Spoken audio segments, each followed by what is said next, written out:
መቀባት አለ ወይ? በዚህ ዘመን ቅባት ወይንም መቀባት አለ ወይ የሚለውን ከእግዚአብሔር ቃል እናያለን። መቀባት በመጽሐፍ ቅዱስ በብሉይ ኪዳን ሁለት አካላት ይቀባሉ። አንደኛው በመጽሐፍ ቅዱሳችን ውስጥ ከተቀቡት መካከል ካህናት ናቸው። ካህናት የአሮን ዘሮች ለክህነት አገልግሎት ይቀባሉ።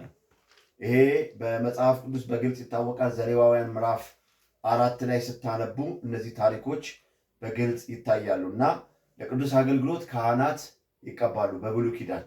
እንደገና ደግሞ በብሉይ ኪዳን በእስራኤል ላይ ንጉሥ ሲሾሙ ነገስታቶች ይቀባሉ። ለምሳሌ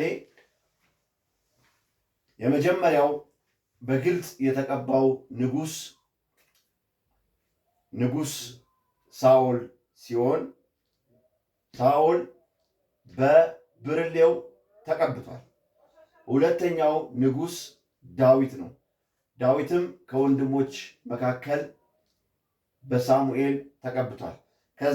ከነዚህ ታሪክ በኋላ በዘይት አማካኝነት ነገስታቶች እየተቀቡ አገልግሎታቸውን ቀጥለዋል እና ይህ ታሪክ ጌታ ኢየሱስ ክርስቶስ ለኃጢአታችን ከቅድስት ድንግል ማርያም እስከሚወለድ ድረስ የቀጠለ ነበረ እና የምታስታውሱት ነውና በተለይ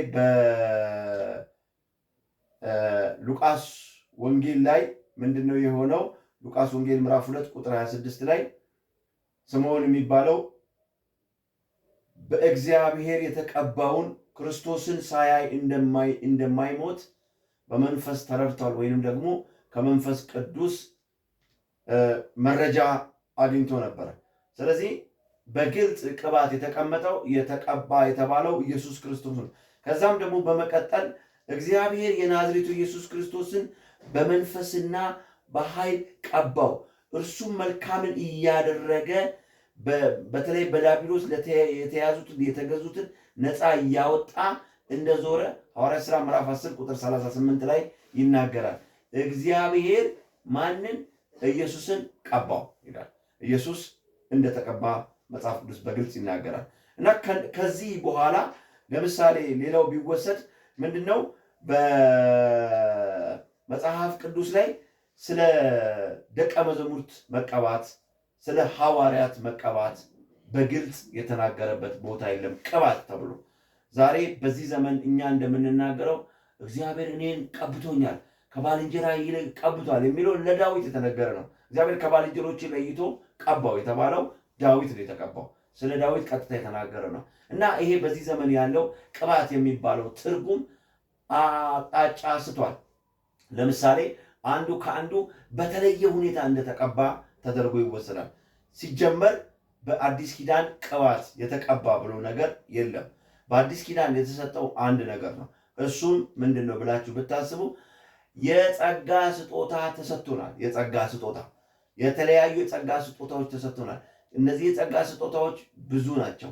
መናፍስት መለየት፣ ማስተዳደር፣ እንደገና ደግሞ ታምራት ማድረግ ቆሮንቶስ ላይ እነዚህ አሉ። እነዚህ የተለያዩ የጸጋ ስጦታዎች አሉ። ስጦታን የሚሰጠው መንፈስ ቅዱስ አንድ ነው። እኛ ስጦታን የተቀበልነው እንጂ ከሌላ ባልንጀሮቻችን ወንድሞቻችን ከቅዱሳን ተለይተን የተቀባኑ ነገር የለም። የከሌ ተቀብቶ ለምሳሌ ሚስተር ኤክስ ተቀብቶ ሚስተር ኤክስ አልተቀባም ተብሎ ለሚስተር ኤክስ ሌላ ከተጠሩ ቅዱሳን በክርስቶስ ኢየሱስ ከዳኑት ሌላ ቅባት ተሰጠው ተብሎ ማለት አይቻልም። አይደለም ምዕመናንን ይቅርና ቤተክርስቲያን ውስጥ ከሚያገለግሉ በተለምዶ ሙሉ ጊዜ አገልግሎታቸውን የሰጡ ሰዎችና እንደገና ቤተሰባቸውን ለመምራት በሚያደርጉት መካከል የተለየ ቅባት የለም።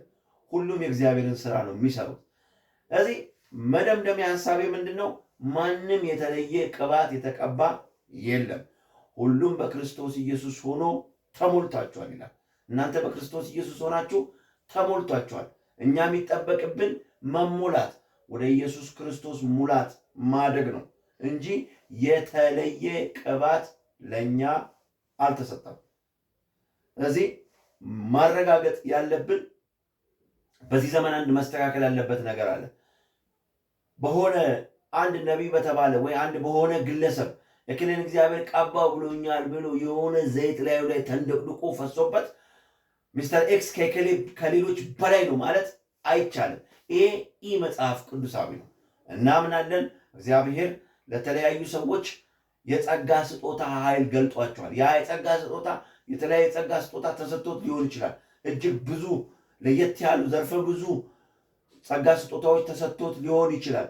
አዎ ይሄንን እግዚአብሔር ነፃ ስጦታ በፈቃዱ በተቀባዩ መመዘኛ ሳይሆን ሰጪው ራሱ ወዶ ሊሰጠው ስለሚችል የተለያዩ ጸጋ ስጦታዎች ላዩ ላይ ሊገለጥ ይችላል እንጂ የተለየ ቅባት የተለየ ወፍራም ቅባት የሚባል ነገር በመጽሐፍ ቅዱስ ታሪክ የለም። ሁላችንም የተጠራነው ልዩ መጠሪያችን ምንድን ነው? እኛ ወንድማማቾች፣ የእግዚአብሔር መንግስት ወራሾች፣ ባለሀገሮች፣ የእግዚአብሔር ቤተሰቦች፣ ቅዱሳን እነዚህ የሚባሉ የተለያዩ ስሞች ነው የተሰጠን እንጂ የተቀባ የሚባል ስያሜ የለንም። ቅባት በሶስት አካላት ነው የተገለጠው። አንደኛ የአሮን ዘር ለክህነት አገልግሎት በመጨረሻ ማለት የምፈልገው ነው። ሁለተኛ በእስራኤል ላይ ለሚነግሱ ነገስታቶች፣ ሶስተኛ እግዚአብሔር ኢየሱስ ክርስቶስን እንደቀባው ተናገረ እንጂ ከዛ ውጭ ማንንም ጠይቁ የተቀባ የለም። አዎ ዘይት ቀብታችሁ ጸልዩ ይላል። በሁለት ምክንያት ለታመሙ ሰዎች ዘይት ተቀብቶ ይጸልያል። ዘይት ደግሞ በባህሪው የአልኮልነት ባህሪ አለው። አንዳንድ ጊዜ በተለያየ ቁስለት ውስጥ የታመሙ ሰዎች ዘይት ቀብቶ ሐዋርያት ይጸልዩ ነበረ፣ ይድኑ ነበር እንጂ ሌላ የተለየ አንድ ሰው ተለይቶ ከጉባኤው መሃል የተቀባ የሚል ነገር የለምና እግዚአብሔር ጸጋና ሰላም ይብዛላችሁ። ተባረኩ። ይህን ቪዲዮ ለሌሎች እንዲደርስ ኮፒ፣ ሊንክ፣ ሼር አድርጉ። በድጋሚ እግዚአብሔር ይባርካችሁ ማለት ፈልጋለሁ። ተባረኩ። ጸጋና ሰላም ይብዛላችሁ። አሜን።